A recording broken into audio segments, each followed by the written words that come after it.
Bienvenue sur Clapetimo, le podcast qui vous fait découvrir l'origine des mots. Une initiative recommandée par le concours francophone Les mots en or avec le soutien de la Fondation Voltaire. Vous entendez ce bruit ? C'est un bruit de chaînes. Les chaînes des esclaves. Mais les esclaves qui tentaient de fuir étaient d'emblée stigmatisés quant à eux. Stigmatisés ? S-T-I-G-M-A-T-I-S-E-R. Le verbe est ici à l'infinitif. Que signifiait-il ?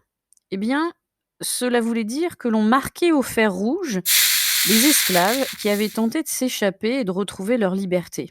En effet, au sens propre, stigmatiser quelqu'un, cela signifie marquer la personne de stigmate, c'est-à-dire imprimer sur son corps une marque indélébile en guise de châtiment. Ce verbe stigmatiser est identifié dès le XVe siècle dans notre langue, mais le nom stigmate, quant à lui, est emprunté à un mot latin, stigmata, qui signifiait la marque imprimée aux esclaves. Et ce même mot était lui-même emprunté du grec ancien, stigma, qui voulait dire piqûre, plaie ouverte.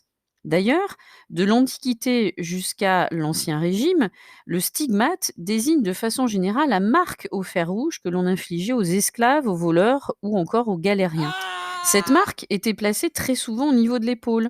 Elle était alors un moyen de frapper d'infamie pour toujours celui qui était considéré comme impur et qu'il fallait à tout prix éviter, ne pas fréquenter au regard de son passé douteux. Stigmatiser dès lors quelqu'un était un moyen de l'écarter de la société par ce marqueur corporel, si l'on peut dire ainsi. Alors cette idée de plaie au sens physique du terme va se retrouver dans la sphère religieuse puisque les stigmates sont aussi des blessures qui imitent celles du Christ en croix chez une sainte ou chez un saint ou même chez une personne qui n'est pas déclarée telle quelle par l'Église. Ce sont des blessures en fait très profondes, douloureuses que l'on retrouve aux mains, aux pieds, à la tête, au flanc, plus rarement au dos, avec les stigmates de la flagellation et du portement de croix. Le premier grand stigmatisé de l'histoire, sur lequel nous avons des données fiables, c'est saint François d'Assise, qui meurt dans la première partie du XIIIe siècle. Mais ce qui est intéressant aussi, c'est que ce mot, en plus de ce sens propre que l'on vient donc d'évoquer, se dote d'un sens figuré au fur et à mesure des siècles, et stigmatiser signifie que l'on dénonce, on critique de façon ouverte quelqu'un ou un acte que l'on juge moralement condamnable ou répréhensible. Ainsi, à l'heure actuelle, on pourrait dire que l'on stigmatise les responsables de la crise économique. Stigmatiser peut alors avoir, dans ce cas-là, des synonymes tels que critiquer ou encore blâmer.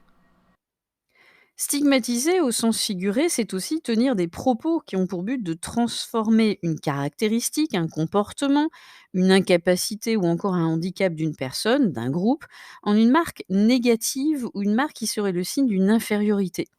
Stigmatiser est alors bien souvent la conséquence dangereuse d'une mauvaise information, voire d'une désinformation guidée par des stéréotypes. Ce qui, vous vous en doutez, conduit malheureusement au rejet social, à la mise à l'écart d'une personne ou d'un groupe de personnes qui ont des comportements, des conduites considérés comme allant à l'encontre des normes culturelles de la société. Malheureusement, nous pourrions relever bon nombre de stigmatisations dans notre société. Et le travail pour déconstruire ces représentations, ces préjugés, est colossal. Vous avez dit colossal ? Eh bien, nous verrons ce mot dans le prochain épisode de Clapetimo.